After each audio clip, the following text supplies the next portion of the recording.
안녕하세요. 대진고 1학년 내신을 담당했던 승려학원 데이빗입니다.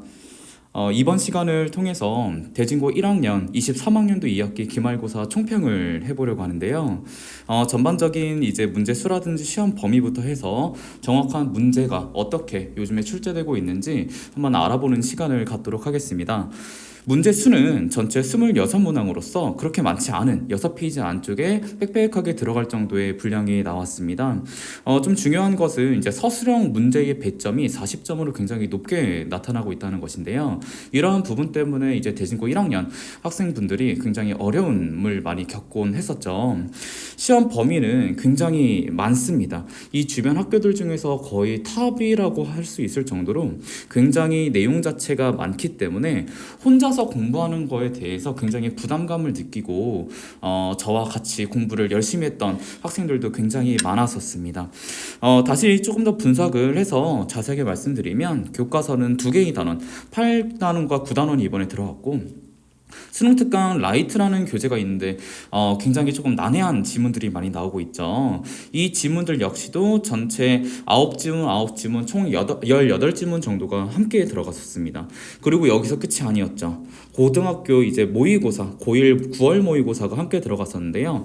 8지문이 함께 들어갔었고요. 마지막으로 듣기까지 들어갔었습니다. 물론 듣기의 난이도가 어려운 것은 아니지만 아이들한테 전반적인 할 것이 더 주어진다는 것에 대해서는 어김없이 좀 부담감으로 다가올 수 있는 부분이었죠. 문제 유형별 출제 비율을 좀 보겠습니다. 듣기 문제가 서술형 문제까지 함께 나온다는 것이 굉장히 큰 포인트인데요. 여기서 바라봐야 되는 이 서술형이라고 하는 것 자체는 우리한테 전반적으로 어떤 부분으로 좀 다가오고 있느냐, 스크립트를 무조건 보고 우리가 독해 공부하듯이 하나하나 끊어가면서 공부를 좀 해줘야 된다는 것을 의미합니다. 그 다음으로는 어법 문제가 나오게 되는데요. 어법 문제는 객관식 2개의 서술형 하나, 즉 전반적으로 봤을 때 내용 문제라고 하는 것은 이 어휘 부분부터 이 영작 부분까지, 물론 영작은 문법이 섞여 있긴 하지만 전반적인 내용 부분에 있어가지고 우리 어법보다는 조금은 더 그 비중이 많이 나왔다, 내용이. 그래서 어법 비중 자체가 엄청나게 높은 시험은 아니었다는 것을 좀 볼 수가 있겠습니다. 시험 특징을 좀 보시게 되면요. 서술형 듣기 문제를 이제 요약문 자체로 출제하여서 오답률 자체가 굉장히 높게 나타나게 만들고 있다, 시험을. 두 번째는 모든 학교가 그렇듯이 수능 유형화된 문제들이 많이 나오고 있습니다. 빈칸 문제부터 요약 문제, 좀 전에 말씀드린 요약 문제, 그 다음에 다수의 문맥상 알맞은 문장 삽입 문제, 문장 삽입 문제도 굉장히 중요하게 많이 나타나고 있고요. 다수의 주제 문제, 주제 문제라고 하면 이제 제목을 찾으세요, 주장을 한 바를 찾으세요, 요지를 찾으세요 등 다양하게 굉장히 나오고 있습니다. 하지만 주제 문제라고 과연 쉬울까요? 그렇지 않습니다. 소재를 제대로 잡지 않고, 또한 소재를 잡았다 하더라도 이 내용상에서 그래서 뭐 어떤 것을 소재를 통해서 말하려고 하는 건데를 확실하게 파악해주지 못하면 우리는 해당하는 이 주제 문제를 감으로밖에 찍을 수 없게 되고, 감으로 찍게 되면 그 이상의 정확한 문제풀이를 할 수가 없게 됩니다. 그래서 우리한테 가장 중요한 것은 내용을 묻는 어떤 거라고요? 이 내용을 묻는 문제의 비중이 굉장히 높아지는 추세라고 볼 수가 있겠습니다. 세 번째는 어휘 문제의 핵심 단어가 변형되고 있습니다. 핵심 단어가 변형된다는 의미 자체는 아이들한테 있어가지고 기본적인 어휘의 수준 자체를 묻고 있는 것인데요. 어휘의 수준 자체가 난이도 자체에 있어가지고 많이 힘들어하시는 분들이 있습니다. 즉 어휘의 양, 알고 있는 어휘의 양 자체가 좀 많이 모자라신 학우분들은 이러한 요약문 문제라든지 또한 이렇게 변형돼서, 어휘가 변형돼서 나오는 문제들을 어려워하시고 많이 잘 해결하지 못하십니다.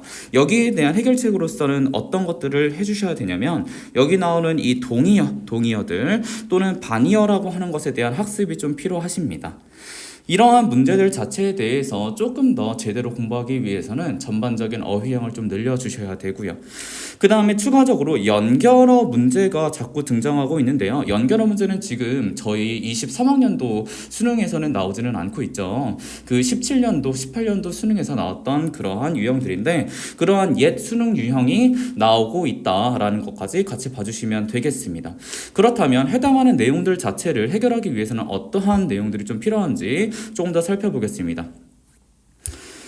지금 보시는 바와 같이 서술형 1번 문제로서 듣기 문제가 나오고 있는데요. 듣기를 이제 저희한테 듣고 나서 이제 어떤 것들을 원하느냐, 이 듣기를 통해서 하나의 내용 전체를 요약해서 요약문으로서 우리들로 하여금 뭐를 쓰게 한다? 이러한 단어들을 다 쓰게 만드는 것입니다.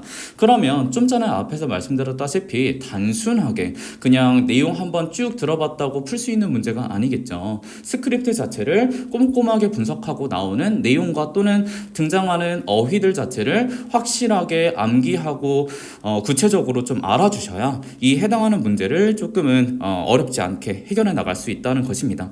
옆에를 좀 보시면 이러한 문제의 출제 자체는 역시나 동일하게 고등학교 1학년 9월 모의고사 듣기 스크립트를 바탕으로 출제가 되었습니다. 배점이 4점이고 각각 단어 하나당 1점씩으로 나와주기 때문에 사실상 이제 전반적인 1점이 아까운 시점에서 해당하는 내용 또는 해당하는 문제를 틀리게 되면 굉장히 좀 아쉬운 상황이 되는 것이죠. 대책 자체는 이제 내용을 미리 숙지하시고 그 다음에 스크립트까지 외워보는 노력과 시간이 필요합니다. 이제 수업 후에 그 다음에 제가 계속해서 스크립트 자체도 아이들한테 자료로서 내어주고 있기 때문에 스크립트의 내용 자체를 어떻게 독해 공부하듯이 이렇게 내용 정리할 것을 정말로 필요로 하고 있습니다. 그 다음 봐보겠습니다. 그 다음은 이제 계속해서 어휘 문제 자체가 이렇게 나타나고 있는데요. 내용상에 있어가지고 알맞지 않은 그런 문맥상의 낱말의 쓰임을 우리가 좀 알아보고 그 다음에 적절하지 않은 단어들을 고르는 것인데 우리한테 나타나는 이 정답이었던 5번 같은 경우에는 이 mandatory라고 하는 단어가 반의어로서 바뀌어서 나옴으로써 아이들한테 조금 혼란을 줬었습니다. 원래는 이 자리에 들어가야 되는 단어는 voluntarily, 즉 옆에 보시면 이렇게 자의적인 또는 자발적인이라는 뜻으로서 쓰이는 voluntary라고 하는 단어 자체를 반의어인 mandatory라고 하는 의무적인 단어로 바꿈으로써 아이들에게 오답을 체크할 수 있도록 좀 그런 유형으로서 나왔던 문제인데 아이들이 mandatory라고 하는 그 단어 뜻을 모르게 되게 되면 이러한 voluntary와의 반의어적인 관계라는 것 자체요. 반의어적이라는 것 자체를 아이들 자체가 반의어를 모르게 될 것이고 mandatory라고 하는 기본적인 핵심 단어에 대한 그런 내용 자체를 미리미리 숙지를 하고 있어야 되는 상황이 되었습니다. 때문에 제가 아이들을 공부를 시킬 때는 단순하게 아이들한테 전반적으로 그냥 내용 한번 봐봐라, 내용 한번 암기해봐라가 아니고 전반적인 내용에 있어서 이건 굉장히 핵심 단어거든요. 핵심 단어이기 때문에 핵심 단어를 중심으로 해서 주제를 먼저 정리를 하게 하고 주제에 대해서 모든 단어들을 붙여 읽게 하는 그러한 논리성 독해를 함께 진행을 하고 있습니다. 독해 지문에 단순 해석의 바탕을 둔 공부를 그래서 해서는 안 되고 전략적인 분석이 바탕되는 공부가 필요합니다. 그래서 비유라든지 함축적 의미 파악을 중심으로 하는 지문을 계속 분석함으로써 이 유의어와 반의어 자체를 중심적으로 글의 논리 구조를 파악할 수 있는 그리고 다양한 변형 유형에 대비할 수 있는 그러한 공부를 함께 해 주셔야 되겠습니다. 그 다음으로 보시게 되면 우리한테 나타나는 이러한 정말 옛날 17년도 18년도에 나왔던 그러한 연결어 부사어를 묻는 문제들이 자꾸 등장하고 있습니다. 화질이 좋지 않기 때문에 저와 또 다른 시험지를 잠깐 보시게 되면 15번을 함께 한번 보시겠어요. 15번 보시게 되면 이러한 부분입니다. 해당하는 A에 들어갈 연결어, B에 들어갈 연결어라고 하면 아이들도 다 잘 알고 있죠. 그러나 또는 그래서 그러므로 이러한 부사어들을 말하고 있습니다. 그렇기 때문에 해당하는 부분에 들어갈 알맞은 부사어를 고르는 건데 에이 이게 뭐가 어렵느냐 라고 말씀을 하시지만 단순하게 아이들이 이 자리에 예를 들어서 hence라고 하는 본문 우리가 다시 쓰게 되면 hence라고 하는 이러한 단어가 원래 공부하던 본문에 나와 있다면 이제는 그렇게 나오지 않습니다. 어떻게 나오냐면 therefore 이라고 하는 단어로서 바꿔서 나오게 됩니다. hence와 therefore는 똑같이 동의어 관계지요. 그렇기 때문에 두 개 자체가 똑같은 뜻입니다. 그렇기 때문에 아이들한테 있어서 hence와 therefore가 동의어라는 것을 모르게 되면 풀 수가 없는 없는 문제가 되겠고, 이러한 동의어 또는 기본적인 단어의 어휘, 암기, 양 자체가 준비되어 있지 않은 학생들한테는 굉장히 어려운 문제가 될 수밖에 없지요. 그럼에도 불구하고 아이들이 이러한 내용 자체를 더욱더 잘 공부할 수 있는 방법은 어떤 공부를 하는 것이냐? 논리 자체로서 우리가 지문 분석을 해주셔야 된다, 이 말씀을 드립니다. 다시 원래 저희 판리로 돌아가시면 대책 자체를 한번 봐보실게요. 독해 지문의 단순 해석의 바탕을 둔 공부가 아니라 전략적인 분석의 바탕이 돼야 되는데, 조금 더 자세하게 말씀드리면 이분법적인 논리입니다. 즉 예를 들어서 벗이라고 하는 이러한 연결어 자체가 나오기 위해서는 앞부분에 동그라미라고 하는 내용이 나왔다면 뒷부분에는 동그라미와 어떤 내용? 그 반대되는 동그라미 사선의 내용이 나와주셔야 된단 말입니다. 즉 우리가 동그라미 내용으로부터 동그라미 사선 내용을 다시 한번 보기 위해서는 이 부분에 어떤 내용이 나와야 되냐면 벗이라든지 또는 however라든지 이러한 연결어 자체, 그러나라고 하는 연결어 자체가 역접으로서 들어갈 수 있다는 것을 미리 어떻게 해주셔야 된다? 알아주셔야 되고, 이러한 역접에 대한 내용 자체를 알게 되시려면 우리가 이렇게 바뀌는 논리 자체를 알 수 있는 그러한 눈이 필요합니다. 즉 우리 공부는 단순하게 해석을 해서는 되는 문제가 아니고, 공부 자체가 이러한 논리성 독해에 기반을 두고 이러한 이분법적인 논리 구조를 가지고 공부를 해주셔야 된다는 것을 다시 한번 정확하게 좀 말씀을 드립니다. 이 외에도 사실상 우리들이 조금 더 봐야 되는 문제들이 굉장히 많이 나와 있는데요. 서술형 4번만 보시더라도 주어진 철자로 시작하는 단어를 써보세요 라고 해서 유니크니스요 또요 뒤에 나오는 여러 가지 단어들이 나오고 있습니다. 이 단어들은 우리가 기본적인 암기를 해주시지 않으면 모르는 부분 또는 해당하는 부분에 들어갈 수 있는 부분, 선생님이 굉장히 많이 아이들한테 만들어줬고 또는 동의어로서 소개를 해줬던 단어들이 나오고 있습니다. 즉 소재들을 똑같은 동의어로서 어떻게 설명을 했고 아이들하고 어떻게 공부를 했는지가 굉장히 중요했던 지문이라고 할 수가 있겠습니다. 굉장히 많이 다뤘던 만큼 아이들이 굉장히 잘 해결을 했었던 것으로 좀 파악이 됩니다.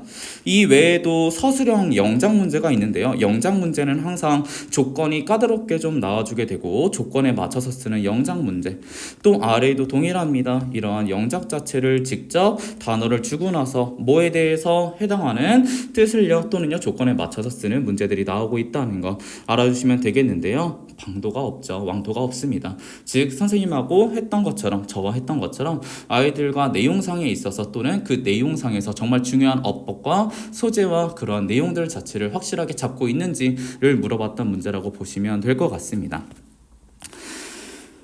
전반적인 이제 기말고사 자체에 대한 내용을 좀 설명을 정리해서 말씀드리면, 듣기 문제를 제외하고 나서는 모든 지문 자체가 모의고사 유형으로 좀 출제가 됐다는 것을 말씀드릴 수가 있겠습니다.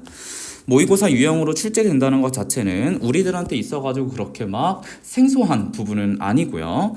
시험의 전체적인 난이도는 이번에는 평이했습니다. 다만 난이도가 있는 부교재인 수능 특강 라이트와 같은 경우에는 모의고사 범위가 점점점 모의고사 범위로서 또는 문제 유형으로서 점점 많아지고 있기 때문에 혼자서 뭔가 해결을 해보려고 한다라는 것 자체가 굉장히 많은 부담으로서 다가오고 있습니다. 즉 모의고사형으로서 변형돼서 나타내는 이러한 경우에는 굉장히 다양한 문제의 유형들도 함께 풀어보셔야 되고, 또한 이런 변형에 대해 가지고 우리가 내용 정리를 논리적으로 얼마만큼 논리성 독해를 통해서 준비를 해주실 수 있느냐가 굉장히 큰 관건이 되겠습니다. 그럼에도 불구하고 평소 스팟 테스트, 저희 학원에서 이제 보고 있는 스팟 테스트, 아이들 항상 수업 시간이 2시간이 끝나게 되면 1시간 반에서 또는 많게는 3시간까지 데리고 있으면서 스팟 테스트를 해당하는 수업에 대한 시험을 진행을 하거든요.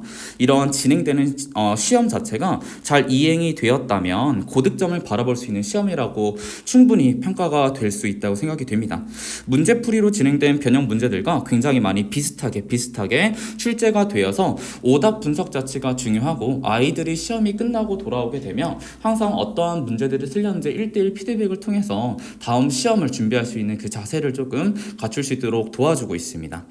각 지문별 다양한 유형의 학습이 필요하고요. 각 지문의 정확한 내용 이해를 위해서 소재와 주제와 그 다음에 제가 항상 강조하는 논리 구조 자체를 확실하게 잡아주신 다음에 이러한 전반적인 부분 자체를 다 뭐 하고 있는 다 뒷받침하는 예시의 내용들까지 정리하고 그 다음에 암기까지 시키고 있다는 점이 조금은 더 디테일하게 봐주실 부분이라고 생각이 듭니다. 스파 테스트와 문제 변형 등을 통해서 지문 내의 단어들에 대한 동의어와 반의어 학습을 계속해서 어떻게 시킨다? 반복적으로 시키고 있다라는 것까지도 굉장히 저희 학원에서 승리학원에서 중요하게 다루고 있는 부분이라는 거 꼭 참고해 주시면 될 것 같습니다. 대진고 1학년 학생 여러분들 이번에 시험 보느냐고 너무너무 고생이 많았습니다. 그럼에도 불구하고 정말 조금의 그러한 후회라든지 또는 조금의 아쉬움이 남는다면 그러한 아쉬움 자체를 다음 시험에서는 조금은 더 간소화하고 조금은 더 줄이기 위한 어떠한 방도를 위해서 또 열심히 한번 달려가 볼 수 있는 시간을 앞으로도 가져볼 수 있으면 너무나도 좋겠습니다. 오늘 총평은 여기까지 하겠습니다. 감사합니다.